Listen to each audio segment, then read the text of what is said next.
Bom dia a todos, que a paz de nosso Senhor e Salvador Jesus Cristo esteja contigo, meu irmão e minha irmã.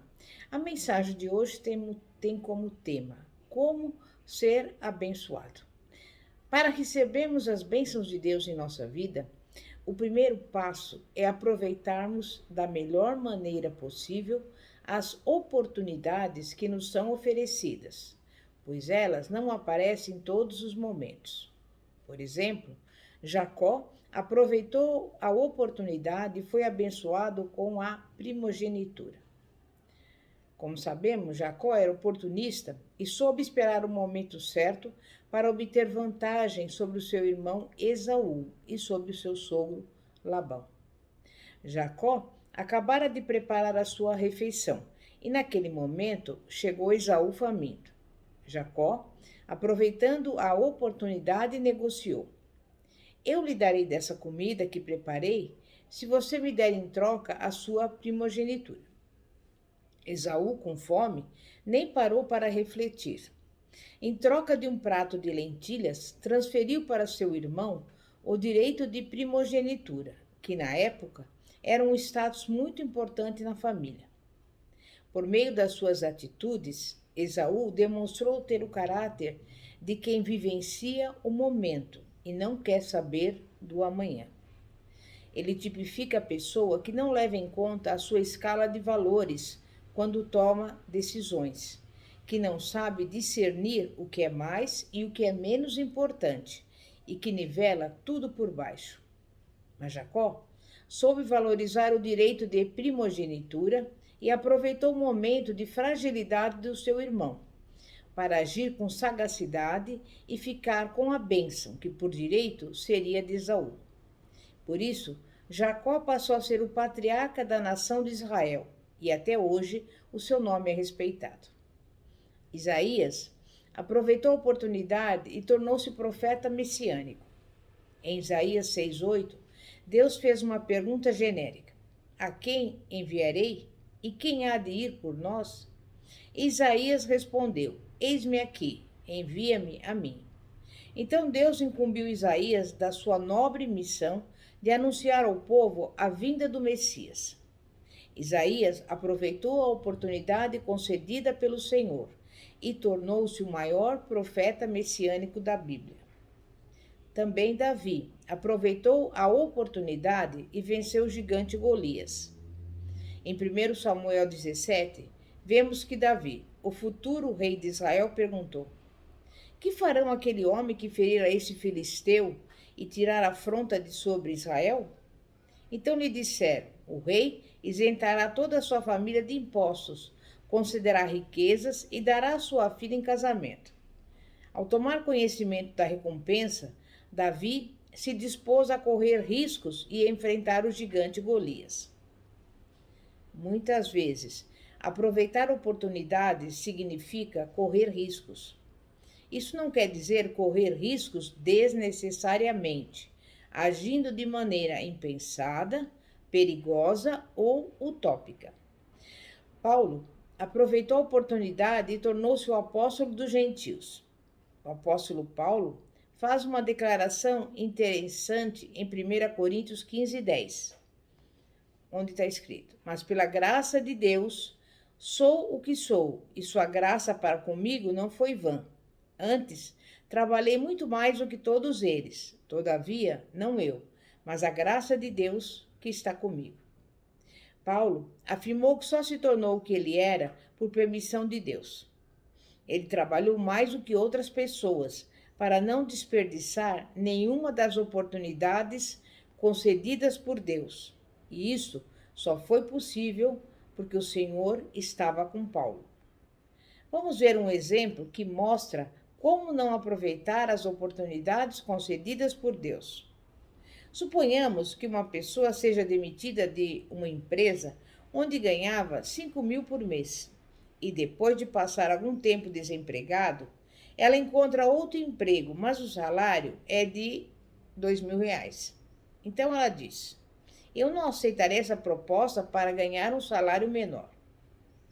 Pessoas que preferem continuar desempregadas a tentar reingressar no mercado do trabalho mesmo ganhando pouco, não exercitam a sua fé no Deus que alimentou 5.000 pessoas com apenas 5 pães e 2 peixes. Elas estão rejeitando oportunidades que poderiam levá-las a uma bênção maior.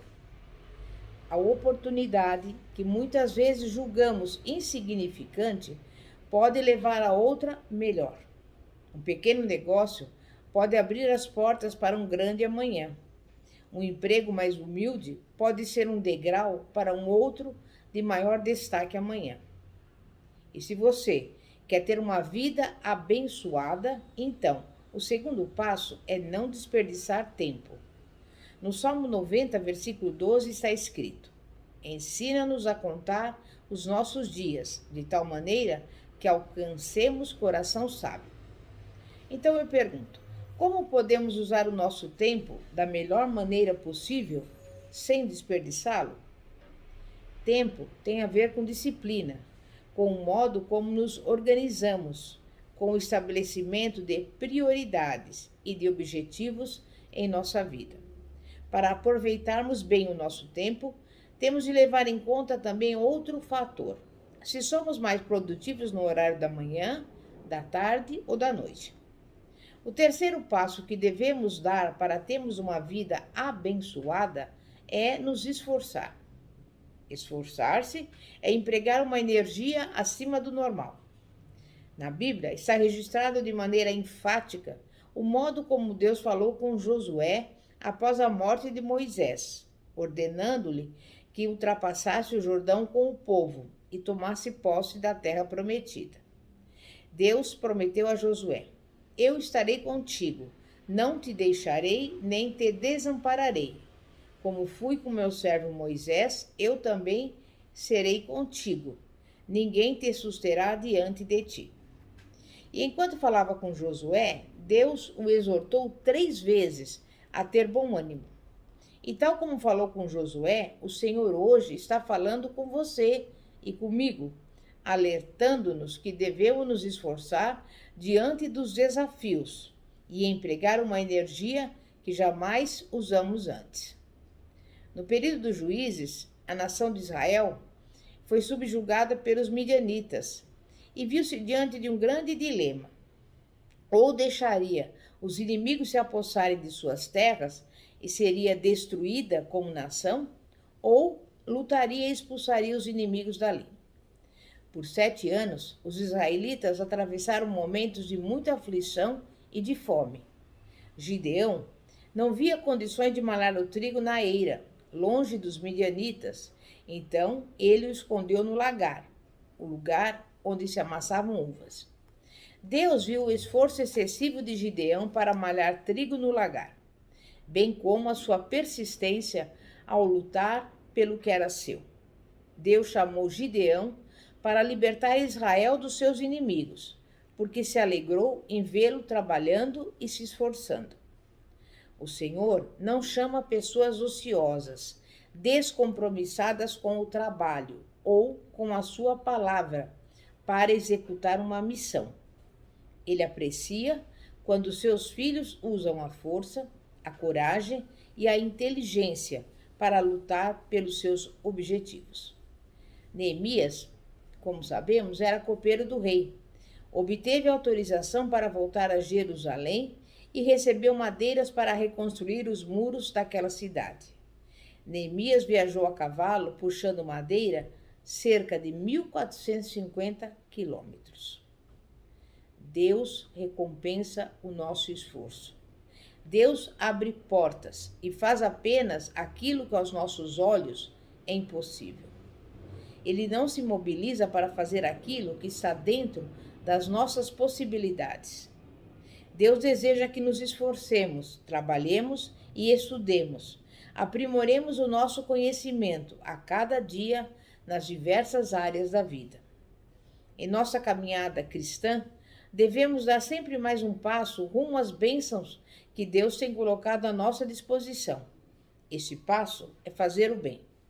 Fazer o bem é um mandamento divino. Está escrito, Tiago 4,17. Aquele, pois, que sabe fazer o bem e não o faz, comete pecado. Há 3 leis que regem a atividade de fazer o bem. Primeira, lei da reciprocidade.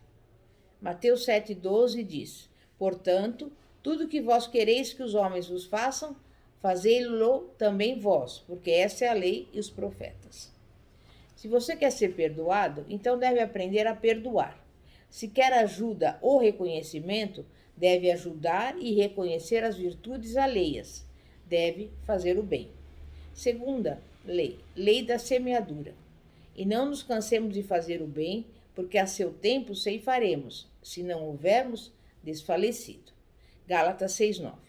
Se plantarmos o bem, em algum momento da nossa vida, colheremos os benefícios. E terceira lei, lei da soberania do bem. Romanos 12:21 diz: Não te deixes vencer do mal, mas vence o mal com o bem. Devemos fazer o bem sem olhar para quem, pois podemos mais à frente ser beneficiados pela mesma pessoa a quem ajudamos. A Bíblia nos exorta a conhecer e a prosseguir em conhecer o Senhor. Oséias 6:3. Para isso, precisamos orar, ler a palavra de Deus e meditar sobre ela. Jesus disse: Errais, não conhecendo as Escrituras, nem o poder de Deus. Mateus 22, versículo 29, segunda parte. Se não buscarmos conhecer o Senhor, poderemos ser enganados com heresias e entrar no caminho do erro e da destruição. E se você deseja ter uma vida próspera e abençoada, procure priorizar Deus em sua vida. Reserve um tempo do seu dia para orar. Faça o que puder para estar na casa do Senhor. Dar prioridade a Deus é ser fiel em tudo. Significa praticar a palavra no seu dia a dia, inclusive nos dízimos e nas ofertas. Priorizar Deus é entender que tudo quanto temos, tudo o que somos, tudo o que fazemos é permitido pelo Senhor. Se reconhecermos que Deus merece o primeiro lugar em nosso coração, vamos demonstrar, pela nossa prática de vida, que priorizamos o reino de Deus e seremos servos fiéis e obedientes a Ele. Amém? Vamos agora orar. É momento de oração. Santíssimo Deus e poderoso Pai, Pai de nosso Senhor e Salvador Jesus Cristo.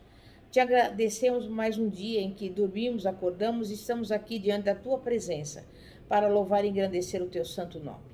Queremos dedicar a Ti, Pai, o primeiro lugar em nossa vida. Queremos nos voltar para a Tua presença, renovando a aliança com o Senhor, preparando-nos para receber as bênçãos.